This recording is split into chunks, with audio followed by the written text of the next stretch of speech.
Nadia.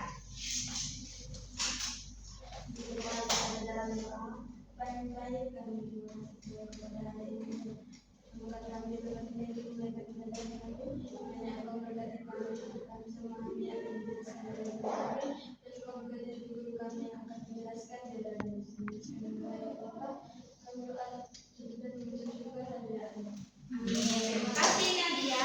Oke. Semuanya anak-anak, pada hari ini kita akan belajar tentang apa? Apakah bisa dibaca sama-sama? 1, 2, 3. Bertumbuh dan semakin berhikmat. Oke, terima kasih. Jadi anak-anak, apakah anak-anak tahu apa itu bertumbuh? Bertumbuh dalam kehidupan kita terus semakin besar, kita semakin berpikiran yang lebih baik, kita mengetahui apa itu yang baik dan apa itu yang jahat. Jadi anak-anak, ibu mau bertanya lagi, apakah manusia kalau misalnya kita ini sedang bertumbuh, apakah otomatis kita ini akan menjadi dewasa pemikirannya? Iya.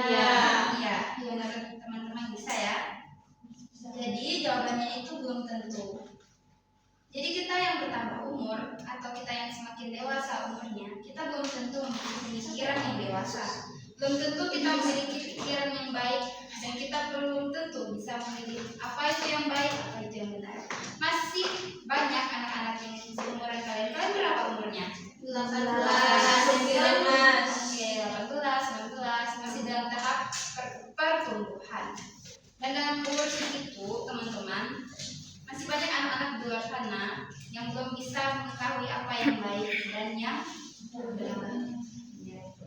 Jadi hari ini kita akan membahas tentang kematangan pribadi kita sebagai anak-anak Tuhan. Mana kita akan belajar bagaimana mereka bertumbuh dan semakin berhikmat dalam kehidupan mereka.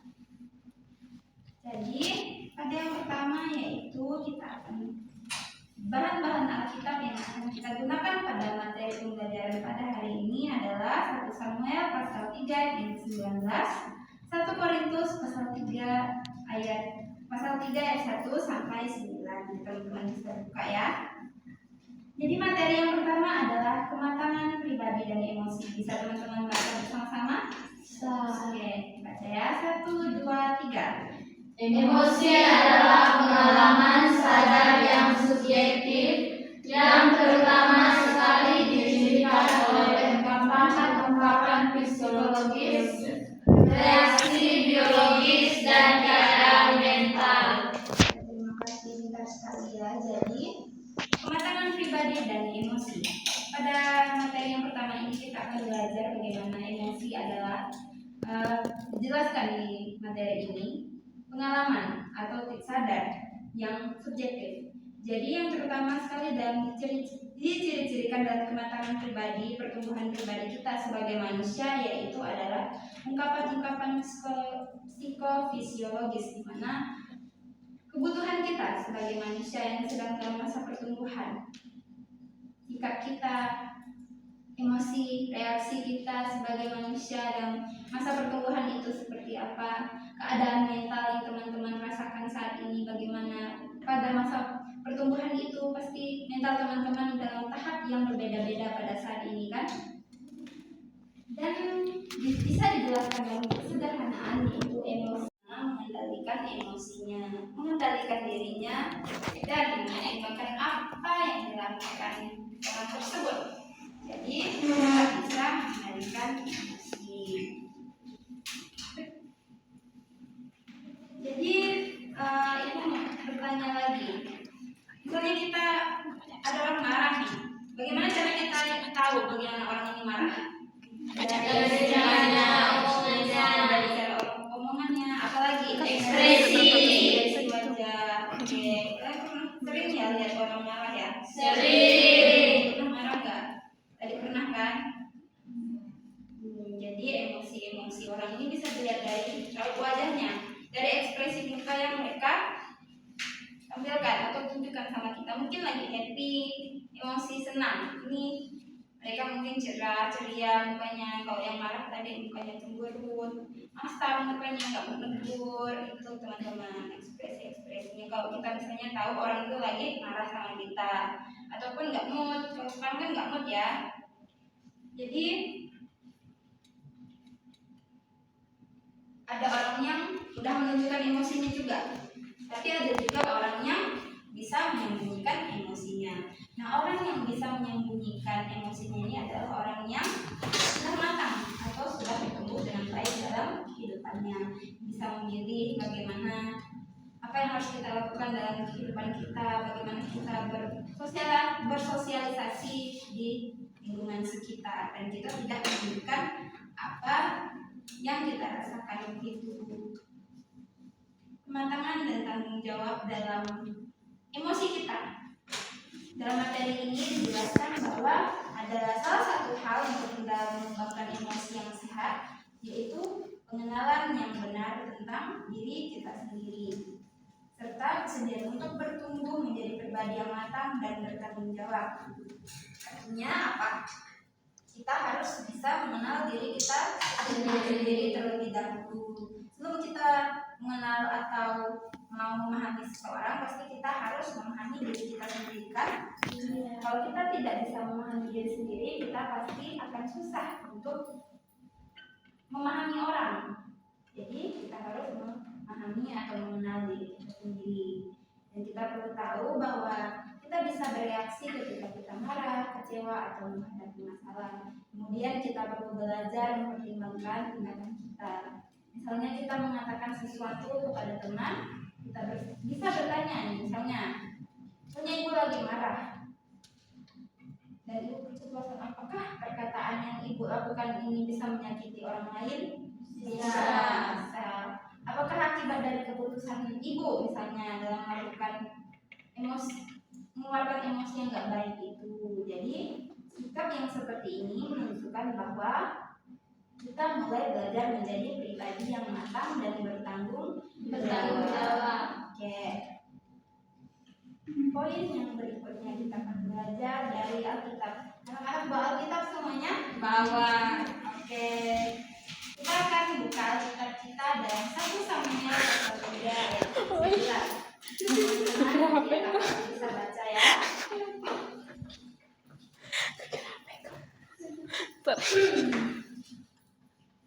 Oke, kita yang pertama akan belajar dari kisah Samuel. Teman-teman pernah mendengar kisah Samuel?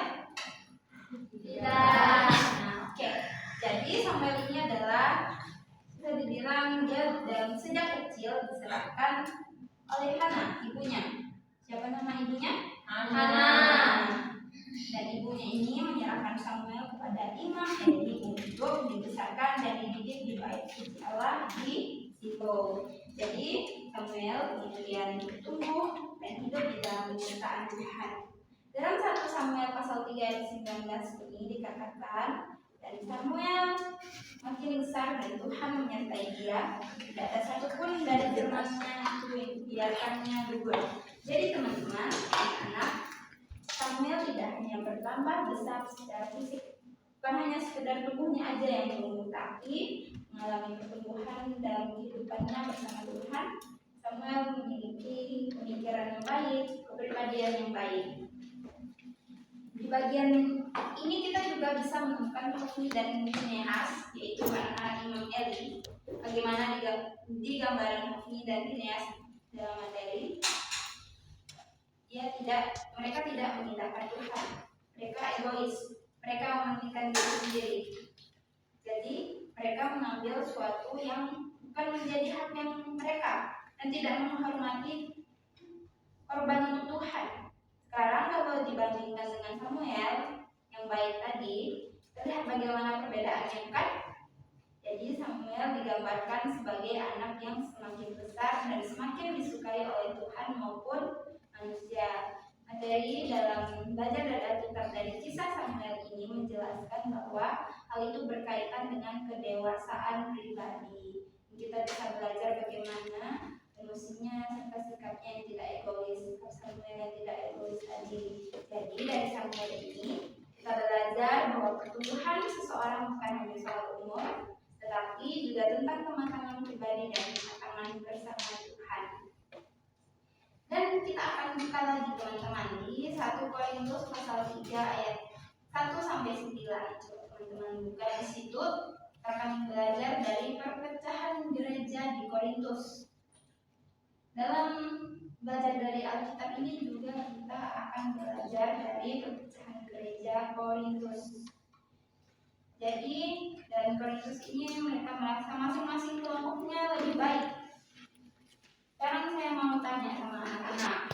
Misalnya kalau dalam satu kelas ada beberapa kelompok yang merasa dirinya paling hebat dan merendahkan kelompok lain, itu pernah terjadi nggak? Pernah.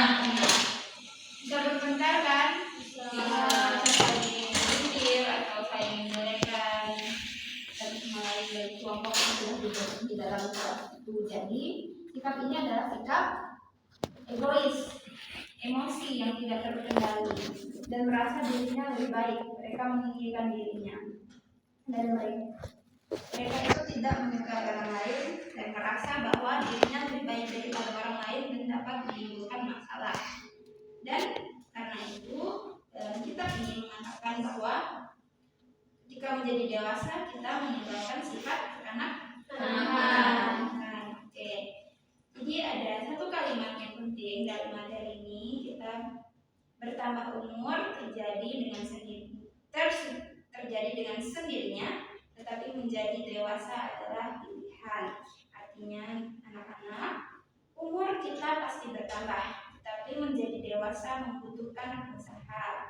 Menjadi dewasa itu tidak mudah. Kita perlu mengendalikan diri kita sendiri, kita perlu memahami diri kita sendiri, bagaimana kita bisa menjadi orang yang memiliki pribadi yang lebih baik. Itulah menjadi dewasa. Dan kita perlu belajar mengendalikan emosi. Kita perlu berpikir sebelum kita berbicara atau bertindak, dan kita mempertimbangkan dampak dari tindakan kita yang kita lakukan sebelum kita melakukan hal tersebut. Kita sudah memikirkan terlebih dahulu. Oke, poin yang berikutnya bisa baca judulnya. Oke, 1, 2, 3. Pertumbuhan menjadi beriman. Hikmat juga berkaitan dengan bagaimana kita mengambil keputusan dan menjalani kehidupan dengan benar. Oke, terima kasih. Sekarang kita masuk dalam poin terakhir, yaitu pertumbuhan menjadi